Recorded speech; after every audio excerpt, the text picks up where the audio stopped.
Olá a todos e sejam bem-vindos a mais um episódio do podcast Facility Management Sem Mistérios. Meu nome é Thiago Santana e no programa de hoje vamos falar um tema que envolve experiência do cliente, satisfação de usuários, engajamento das equipes de trabalho e que cada vez mais os gestores de propriedade, os gestores de facilities estão sendo chamados a discutir, a se planejar em relação a este universo, porque no final das contas, as organizações que têm conseguido colocar uma agenda em prol desse assunto que nós vamos falar, elas têm percebido maior fidelização dos seus clientes, maior retorno e produtividade das suas equipes de trabalho e no final das contas também melhores performances, inclusive financeiras. Vamos falar do tema de hospitalidade, acolhimento no universo de facilities de uma forma geral.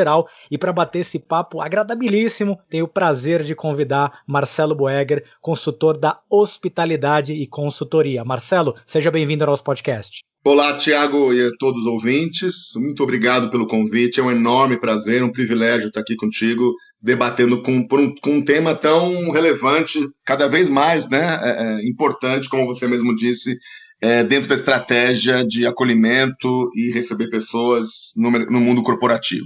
Principalmente agora que o receber e acolher ele ganhou outras dimensões, muitas delas virtuais, né? Aquele contato humano ele foi ceifado ou cerceado em várias vertentes, então ele ganhou outros contornos. Marcelão, para quem está ouvindo isso pela primeira vez, explica um pouquinho o que é hospitalidade no conceito corporativo da palavra. Bom, vamos começar do começo, né? Vamos olhar lá antropologicamente, mesmo antes de pensar em corporativo, a gente pode pensar no ato de acolher e receber pessoas. Tem um autor que eu gosto muito, chamado Lashley, que ele fala assim, existem 3 tipos de hospitalidade, eu acho que isso fundamenta bem a nossa conversa. A hospitalidade social, que é aquela que você faz para pessoas desconhecidas. A hospitalidade doméstica, que é aquela que você faz para pessoas da tua família, que você ama, né? E a moeda de troca é justamente querer o bem da pessoa, então você é hospitaleiro com o propósito de receber alguém que você realmente ama, e a hospitalidade comercial, essa você faz por dinheiro, você tem um nível de serviços que você estabelece na relação de troca entre serviços e valor prestado por aquele serviço, valor agregado por aquele serviço, seja ele uma experiência de entretenimento, uma experiência hoteleira, uma experiência de banco, de escola, de ensino, hospitalar, ou seja qual for. Então, na área de serviços, todos nós, querendo ou não, oferecemos hospitalidade comercial. Ainda que não saiba, oferecemos. Ainda que seja ruim, oferecemos. Mas nós oferecemos experiências dentro dessa hospitalidade corporativa. E, óbvio, aquela hospitalidade social, que é aquela que eu faço com estranhos, é muito comum a gente ver na área hospitalar chamada de humanização, né? Que é quando eu tenho uma atitude humanizada com alguém, não porque ele está pagando, porque não está pagando, porque pagar mais ou menos, pelo simples fato, como uma dádiva de fazer algo para alguém, pelo simples fato de ter que ser feito. E eu acho que você tocou bem nesta questão de que no final das contas, todas as relações produzem, para o bem ou para o mal, um aspecto, ela tem uma capa, uma dimensão de hospitalidade. É uma questão de você juntar os seus esforços e fazer intencionalmente em busca de algo em prol da sua organização, em prol dos seus resultados ou até da satisfação do seu cliente. Normalmente, você citou alguns exemplos, a gente acaba associando isto ao perfil comportamental do indivíduo em si, mas aí já entrando um pouco no nosso assunto, quem que começou, ou que indústrias, que setores que começaram a enxergar o benefício disso, de ser tratado de uma forma planejada e de uma forma programada nos seus ambientes de negócio? Quem foram os pioneiros nesse sentido? Os pioneiros foram as empresas de entretenimento e hotelaria, que se auto-intitulam nos Estados Unidos como Hospitality Industry, que é a área de hospitalidade no sentido comercial mesmo, né? Então, cassinos e a parte hoteleira toda, a estrutura hoteleira inteira, e toda essa parte que vai desde do cluster de locação de carro, de companhias aéreas, todo esse cluster de turismo e de receber a pessoa, parques de diversões temáticos que a gente encontra dentro dessa proposta, foram os que hoje são chamados de indústria da hospitalidade, né? Incluindo aí bares e restaurantes e uma série de outros serviços que tem a ver com esse serviço de hospitalidade.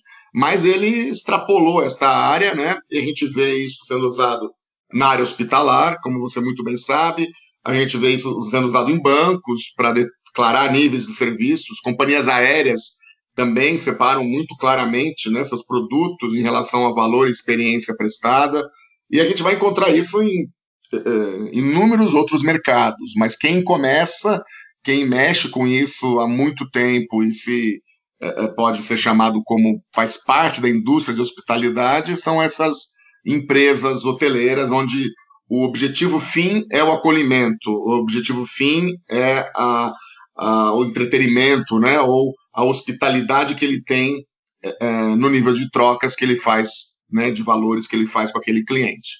Você falou bem, e acho que o ícone maior são os parques de diversão, principalmente nos Estados Unidos. Acho que a Disney é um ícone.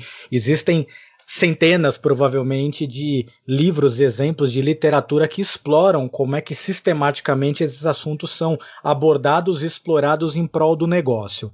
E aí eu queria, para a gente dar seguimento, Marcelo, dividir em duas frentes antes da gente entrar especificamente na dimensão de facilities. Eu queria primeiro explorar a dimensão da gestão de pessoas para depois entrar na gestão técnica de serviços, que lá na frente as duas coisas se juntam em uma só. Para quem está ouvindo pela primeira vez, eu gostaria de avançar um pouquinho mais. Essas empresas que têm tido sucesso nessa jornada, o que é que muda na gestão das pessoas, no empoderamento, na seleção, no perfil? Como é que você começa a criar uma cultura que dependa menos do perfil individual, mas que seja algo propositivo em prol da hospitalidade? Pensando primeiro no aspecto de pessoas. Olha, é um entendimento, né, de quem atua nesses serviços do propósito daquela instituição. Então, o propósito daquilo que ele faz. Então, quando você fala que vai ser hospitaleiro ou vai atender melhor um determinado cliente, seja você gerente de um banco, ou copeira de um hospital, ou manobrista de um hotel, ou seja lá qual for o serviço, ele saber trocar esta palavra, ser mais hospitaleiro, por ações práticas, né? O que faz dele mais hospitaleiro, o que é visto pelo cliente como algo que, ao fazer, ele agrega valor no atendimento dele. E aí, capacitar essas pessoas, encontrar pessoas dispostas ou com perfil tem gente com muito perfil, gente com pouco, né? É algo a ser desenvolvido, mas tem gente que já naturalmente tem paixão por servir, já trabalha com aspectos ligados a serviços o tempo todo, mesmo quando estão fora do ambiente de trabalho, né? No seu dia a dia, você encontra esse tipo de situação, às vezes até extrapolando, e dentro de uma empresa que presta serviços, você tem que entrar num padrão da proposta. Não pode nem também ser tanto a mais, nem tanto a menos, porque o tanto a mais também pode afetar, gerando uma experiência errada para aquele público, né? Então, de fazer comparações, né? Ou de não entender exatamente o que aquela proposta propõe, né? O que se propõe naquele serviço. Então, de verdade, entender o objeto, o propósito daquele serviço e engajar os seus colaboradores naquela direção. E eu acho que tem um conceito muito interessante, eu gostaria que você falasse um pouquinho, Marcelo, na verdade dois conceitos. Um que ele fala da jornada do cliente, que a experiência final dele ela é composta pela soma das diversas experiências que você propõe para ele durante essa jornada, e os moments of truth, os momentos da verdade. Fala um pouquinho sobre isso e como é que a gente pode estruturá-los a favor das organizações. Muito bem, esse é importantíssimo, né? A gente compreender quais são, na percepção do cliente, e tem muito a ver com percepção, aquilo que ele vai interagir, né? Interagir com o site, interagir com o cadastro, interagir no check-in, na chegada, seja de um parque, de um hotel, de um hospital, de um banco, de uma escola, o acesso àquele serviço. E aí, nessa jornada, vai ser construída e vai fazer parte a qualidade dos serviços, que normalmente tem um indexador de tempo como importantíssimo, que é o responsável pelo famoso NPS, que é o Net Promoter Score, não ser muitas vezes tão bom nessa área, no atendimento, porque há uma expectativa do cliente em ser atendido logo, seja qual for o serviço, ninguém quer esperar, ninguém aguenta esperar, então as pessoas entendem atendimento rápido como qualidade do serviço prestado, então há muitas vezes uma certa necessidade de mostrar a qualidade do atendimento por meio de ou agilidade ou ou dando explicações, né, desdobramento daquele tempo e dos porquês daquela demora.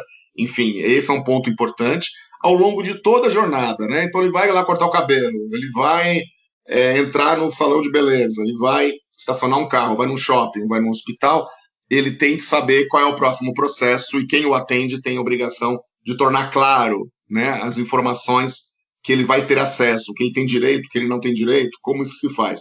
Eu gosto muito do trabalho de colocar a jornada, todas as jornadas, da hora que ele chega até a hora que ele sai, em cima de processos e trazer as pessoas que executam para discutir esses pontos de experiência positiva, né, os pontos de encantamento, e essas rotas de colisão, que é quando não acontece a hospitalidade ou quando, por algum motivo, algo sai errado e ter um plano de contingência, um serviço de recuperação rápido para que esse serviço ocorra bem.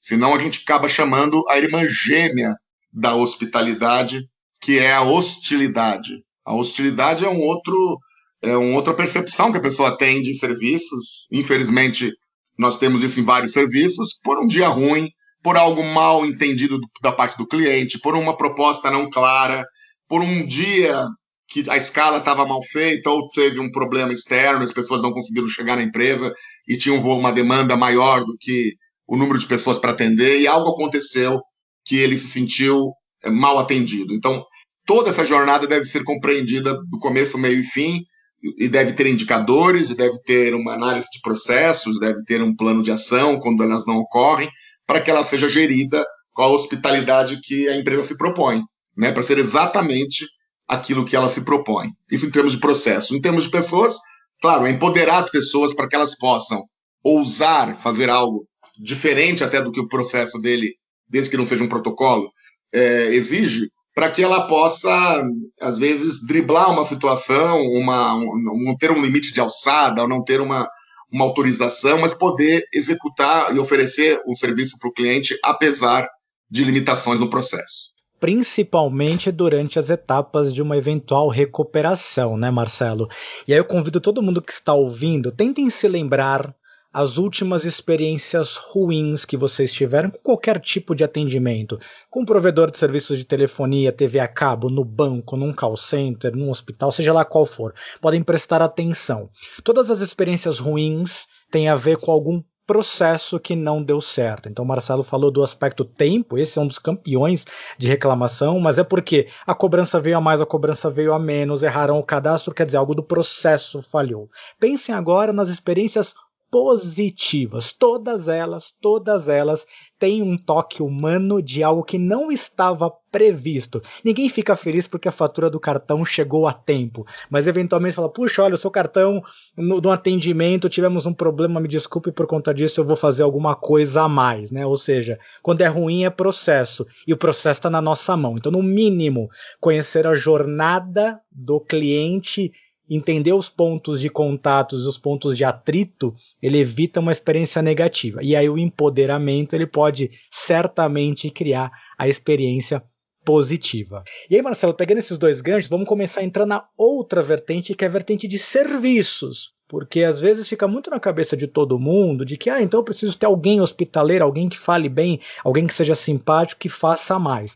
Mas a gente consegue estruturar os serviços para que eles também caminhem nessa direção, e aí entrando especificamente nos serviços de facilities, não é isso?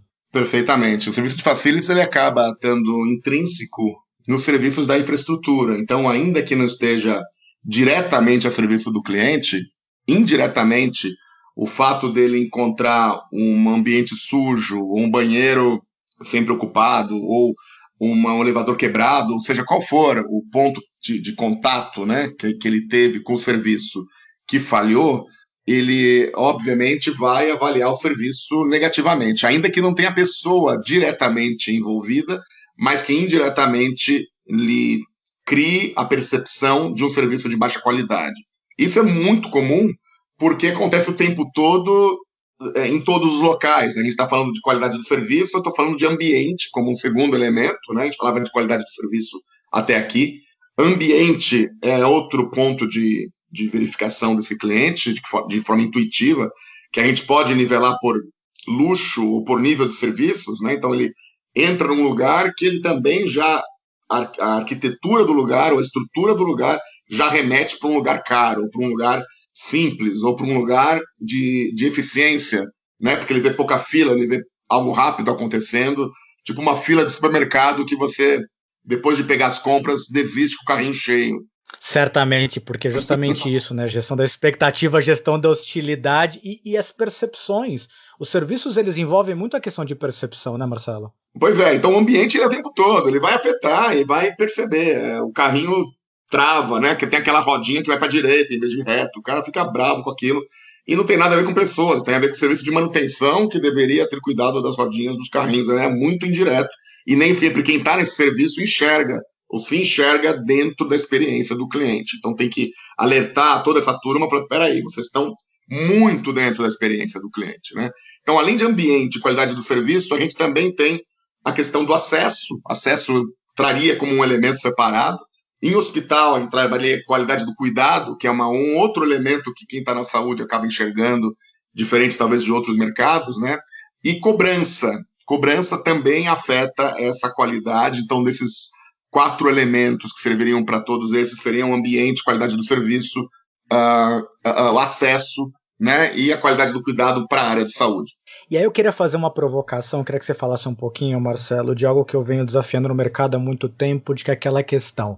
Os serviços de facilities têm que ser invisíveis. Você concorda com isso? Não mais. Já teve sua época. Já teve sua época. Eu já falei essa frase alguns anos atrás, mas hoje em dia mudou muito, né? Mudou a expectativa do cliente sobre isso, né? Havia uma época que a gente queria ver limpo as coisas e queria ver os serviços. Eu entrevistei o diretor de um grande hotel aqui de São Paulo, um dos maiores hotéis de luxo, que ele falou, foi justamente na época do epicentro da pandemia de 2020, ele falou assim, nossa, ninguém queria ver a equipe de higiene, limpava-se o hotel à noite, as áreas sociais. Hoje em dia, antes ele ver o carrinho de mensageiro, ele encontra uma auxiliar de higiene limpando a entrada do hotel, porque o protagonismo da higiene se tornou tão grande que se ele não encontra alguém limpando, pode remeter a uma informação que o hotel não é tão limpo. Então, a gente quer ver a pessoa limpando. Eu quero que a copeira que vai entrar no hospital cuidar de alguém, ou o garçom que vai me trazer a conta, fale comigo, né? E eu pergunto se eu gostei da comida, né? E não simplesmente, mecanicamente, se entregue isso. Eu acho que hoje se dá mais valor para essas relações humanas. Relações humanas que, aliás, esses encontros presenciais cada vez mais raros, cada vez mais valorizados, porque cada vez mais a gente está indo para um lado de um relacionamento, de uma hospitalidade virtual, onde eu consigo pegar um avião e ir para um outro estado, uma outra cidade, sem sequer dialogar com alguém, né? Então eu pego meu celular, faço o check-in, entro na aeronave, despacho a mala e saio do outro lado, pego um Uber, um táxi, seja lá o que for, e não preciso falar com ninguém. Isso não quer dizer que isso é bom, mas é possível. Não quer dizer que as pessoas desejem ficar numa fila de check-in por 1h30 para poder mostrar o documento o passaporte ou a habilitação ou RG que ele está habilitado, já que tem outra forma de fazer isso sem contato. Eu acho que isso cada vez mais deve habitar, até moldado pela pandemia, né, o consumidor atual, e essa valorização dos encontros presenciais não podem dar errado. Quer dizer, na hora que eu peço a comida no hotel e chega o garçom com a comida, ali é um encontro presencial importante, né? Na hora que eu ponho minha roupa, alguém devolver a roupa da lavanderia nas minhas mãos, ali é um momento de contato, um momento de troca, e ali a gente deve caprichar mais, né? O Robert Kaplan e o David Norton, para encerrar meu raciocínio, tem uma frase muito legal que fala assim, a grande estratégia, né, de serviços está em escolher, né, os poucos serviços que mais afetam e agregam valor para o cliente. E aí, já que este contato com o pessoal da limpeza, com o pessoal da manutenção, com o garçom, até pela escassez e cada vez mais ele se tornou um momento da verdade, um moment of truth, uma parte da experiência e da jornada. Como é que o pessoal que está nos ouvindo, que faz gestão dessas atividades, como é que você prepara essa turma? Que caminhos você vai, ou talvez é uma forma mais objetiva, quais são os maiores gaps que você percebe, as maiores divergências que você percebe entre a prestação regular de serviço e este desenho ideal que vai criar uma experiência positiva? Onde que está a falha aí no meio do caminho? A maior falha está na comunicação. Comunicação é o grande desafio, por mais que a gente tenha métodos e tecnologia para comunicar melhor, o entendimento daquilo que eu tenho que fazer e as métricas que eu deveria ser avaliado nem sempre são as mais adequadas. Então, a gente acaba comunicando mal com o cliente, executando até corretamente, mas comunicando errado, o que gera já uma percepção errada de qualquer forma. Também há esse pertencimento dessas equipes, né? Há que se trabalhar o pertencimento, mesmo que seja uma empresa terceirizada, prestando serviços para uma empresa A, prestando serviços para B, o povo que trabalha na A tem que ter pertencimento com a empresa B, porque o cliente é o cliente da B, né? E ele está entrando lá e prestando aquele serviço, e ele tem que conseguir correlacionar o que ele faz com aquilo que está sendo executado e comunicado para o cliente. A liderança é talvez um antídoto, antes que você me pergunte o que fazer, então, para melhorar a comunicação. Que era a próxima pergunta. Eu imaginei. É a lógica. O que eu faço para resolver? Puxa, a comunicação ela pode ser minimizada, ter menos impacto com uma liderança que perceba não o processo, né, mas a experiência como um todo. Porque se eu enxergo a experiência como um todo, a chance de eu enxergar maneiras de fazer, ainda que não siga um processo, desde que não seja um protocolo, obviamente, de desviar daquele processo e atingir o mesmo resultado, eu consigo preparar melhor nossas equipes para isso. E eu diria que na manutenção, na área de higiene, na área de segurança patrimonial, na área de portaria, em todas essas áreas de facilities, pelo menos da parte soft, da parte que tem algum contato em algum momento, indiretamente, afeta diretamente o relacionamento com o cliente, acho que quase todos, né, afetam, mas posso falar, não, o cara que lava a caixa da água não afeta, não, se ele lava a caixa da água, ele afeta, ainda que seja pelo resultado do mau trabalho que ele fez, se não fez direito, pode afetar em relação à cloragem, à potabilidade, à qualidade da água que vai ser consumida. Então, ainda que seja de longe o efeito do tempo no espaço, daquilo que ele faz, com a consequência do que ele faz, ainda assim afeta. Mas esses que estão muito perto, ao redor do cliente, em quaisquer lugares, e que estão tendo encontros presenciais, seja no elevador, seja nos corredores, seja no acesso ou nas áreas de descanso, seja qual for a empresa, sem dúvida, os clientes cada vez mais, nós clientes, valorizamos os encontros presenciais e esperamos que essas pessoas estejam mais preparadas para reduzir esse ruído de comunicação que muitas vezes acontece. E aí, pensando nos exemplos e no conhecimento consolidado dos pioneiros nessa área, como você comentou, entretenimento, a parte hoteleira, a parte de saúde, para quem está ouvindo e não está inserido neste contexto, mas que certamente percebeu já que faz sentido incorporar estas relações, essas atividades, estes processos na sua indústria, no seu escritório, na sua fábrica, na sua escola, seja lá em qual ambiente ele tome conta. Que dicas rápidas para tentar implantar uma cultura de serviços eles podem roubar desses segmentos consolidados e trazer para os seus outros negócios? Bom, um dos primeiros eu acho que é a forma de receber e de acolher, né? Quando a gente cria uma predisposição para o serviço, a chance do cliente ser melhor moldado para o restante dos serviços que está por vir é melhor e maior. Quando as coisas começam mal, porque criou um precedente, sabe? Eu cheguei e ninguém estava me esperando, ninguém sabia que eu ia chegar. Eu chego numa pousada depois de horas de viagem e o cara não pergunta, você fez uma boa viagem, né? Pouco. Tem lugares que dão toalhinha molhada para passar no rosto, dão uma água de coco. Lá no Nordeste, quando eu vou visitar para algum trabalho ou de férias, é muito comum ter já tem uma estrutura de recebimento. No hospital também a gente vê, tem uma estrutura para receber. Em bancos, né, quando você tem um encontro com o gerente para alguns tipos de pacote, o cara já está te esperando, já sabe quem você é, que aplicação você tem, que investimentos você vai fazer. Ele não vai ouvir tua reclamação, você já se antecipa.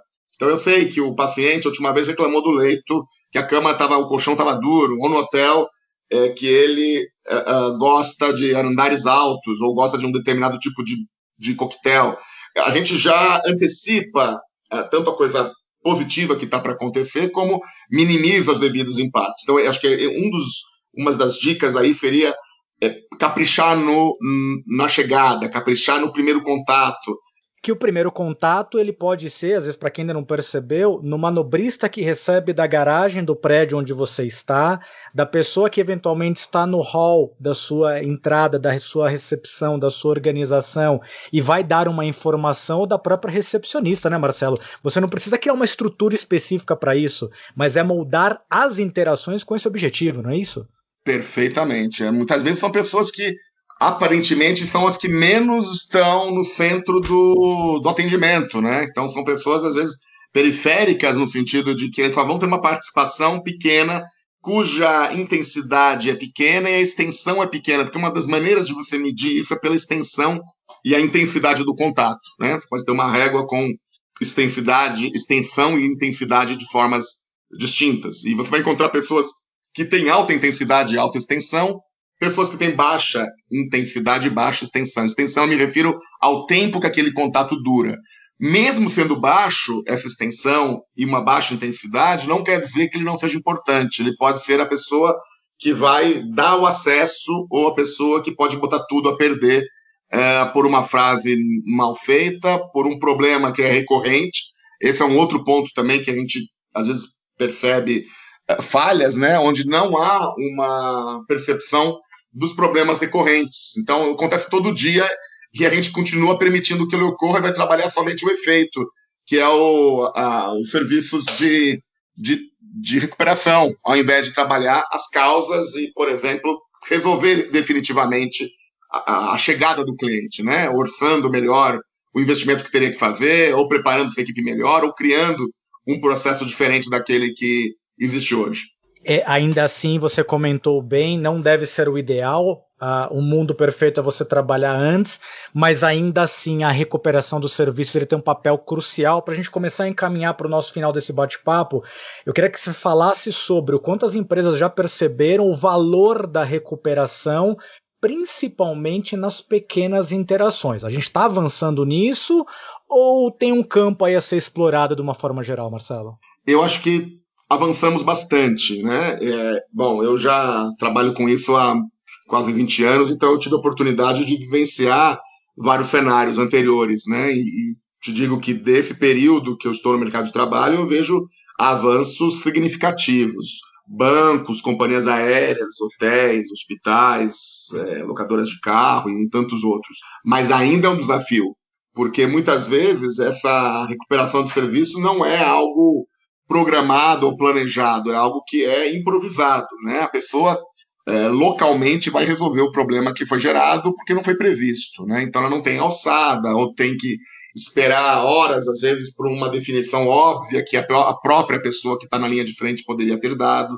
Então ainda há muito o que se fazer. Com a introdução das tecnologias, onde eu faço meus autosserviço, onde eu faço o meu relacionamento com a empresa e quem me entrega, né? Você pega ali os Ubers, essas plataformas de iFood ou de compra no Amazon, onde eu estou falando com a empresa, mas quem vai me entregar o serviço são pessoas parceiras contratadas, quase que livreiros, pessoas que querem vender ou comprar, individuais, né? Ou mesmo motoboys ou pessoas que se submetem àquele trabalho temporariamente, que não é uma carreira a seguir. Mas, veja bem, o relacionamento com o cliente eles não terceirizam. Quem faz a gestão do contato com a Amazon Prime, seja lá o que for, é a própria Amazon. Quem faz com a Uber é a própria Uber. Quem faz com a iFood é a iFood, e assim por diante. Eu acho que a gente tende a caminhar para uma relação desse tipo. Mas aí, quando eu tenho um problema de recovery, né, de recuperação desse serviço, que não acontece em função de um terceiro, de um quarto elemento, isso talvez seja algo novo ainda no mercado. Então, assim, se eu tive um problema e a comida chegou ruim porque o motoboy me entregou, ele estava empinando a moto para chegar até aqui, e a comida chegou toda misturada, inadequada, atrasada, ou ele foi grosseiro ao entregar, essa recuperação, esta informação ainda se baseia muito na opinião do consumidor. Eu acho que há que trabalhar elementos de qualidade técnica e não somente qualidade percebida. Ainda fica muito ligado à qualidade percebida. Eu já tive problemas com livros que chegaram molhados, amassados, porque não foi da forma que eu queria. Eu tinha a chance até de devolver o livro, mas assim, eu precisava do livro. Então, eu acabei aceitando na má condição, né? Então, já tive comida. Acho que todo mundo vive, compra muitos serviços ou compra produtos, acaba percebendo. Eu acho que isto ainda temos que aprimorar, porque ainda é muito novo. A gente está falando de um mercado em construção.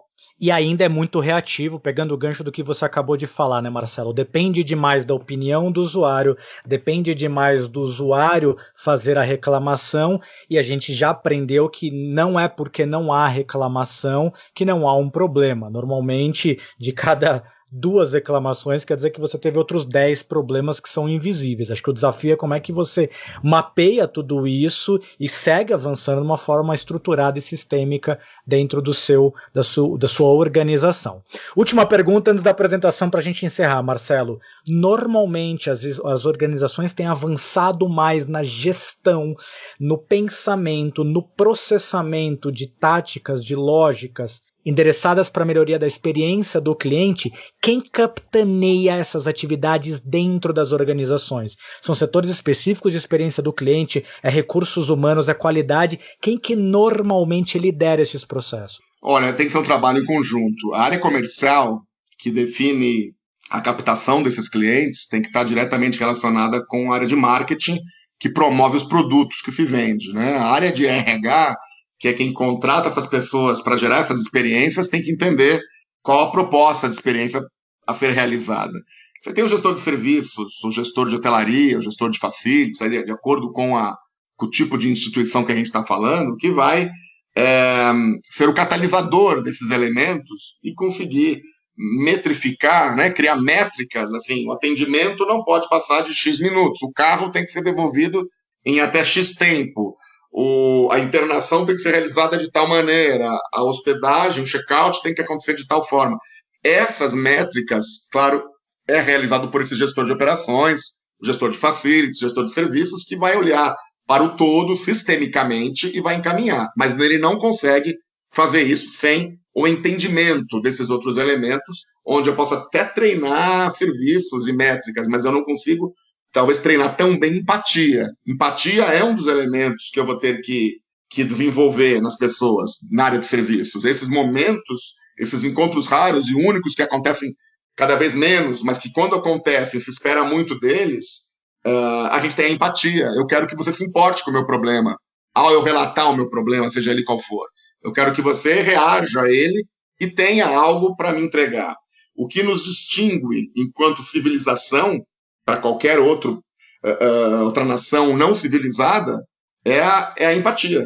A empatia é a nossa capacidade de nós criarmos modelos de atendimento que levem em conta me preocupar com o outro. E antes do final, eu queria te falar que na história da hospitalidade, na história das relações humanas, tem uma antropóloga chamada Margaret Mead, que ela fala o seguinte, que o primeiro vestígio de civilização foi quando ela encontrou um fêmur numa escavação arqueológica que tinha algo como 15 mil anos de idade, né? Um estudante perguntou, mas professora, qual é o primeiro vestígio de civilização? Esperando que ela fosse falar, não, é um vaso de barro, uma ferramenta da era lá da pedra, não sei das quantas, da pedra lascada, da pedra polida. Qual é a primeira vestígio de civilização humana? E a resposta dela foi não, foi um fêmur que estava partido e tinha se cicatrizado. E nesse fêmur podia ver que foi cicatrizado. E segundo ela, por estar cicatrizado, mostrava que tinha civilização, porque alguém tinha cuidado daquela pessoa. Porque leva 6 semanas para curar um fêmur rompido, no mínimo. E alguém teve que cuidar daquela pessoa, abrigou-a, a alimentou, a protegeu, porque na natureza um animal que quebra a perna, né, tá fatalmente... vai virar tá tão vulnerável que vai virar um alvo fácil e vai ser morto. Então, se alguém cuidou, a empatia e a humanização, a hospitalidade, a acolhimento para aquela pessoa, né? Ele alimentou, ele abrigou, ele cuidou. Então, assim, você vê, agora que a gente está vivendo esse momento de pandemia, a gente começa a ver, comparar países, é muito comum você encontrar gráficos, país tal vacinou, outro país não vacinou, tal país fez tal coisa, outro fez tal coisa.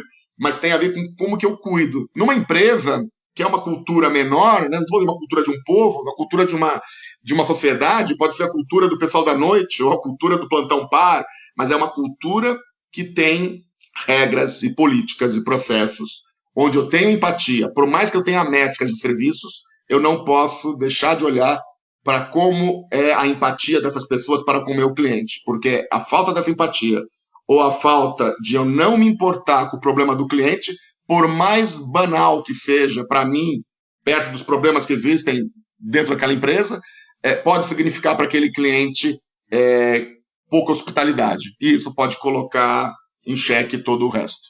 E no final das contas, muito mais do que ações individuais, tudo isso que nós estamos falando precisa estar imbuído, incutido, imerso na estratégia da organização e na forma como ela enxerga, vê os seus mercados e como ela quer ser percebida por todos. Por do contrário, vão ficar ações individuais que sem o suporte por trás, certamente elas vão se enfraquecer e vão acabar desaparecendo com o tempo, porque o monstro corporativo ele é cruel e sem o apoio, certamente essas boas ações elas acabam morrendo. Marcelo, brilhante, delícia exatamente de bate-papo.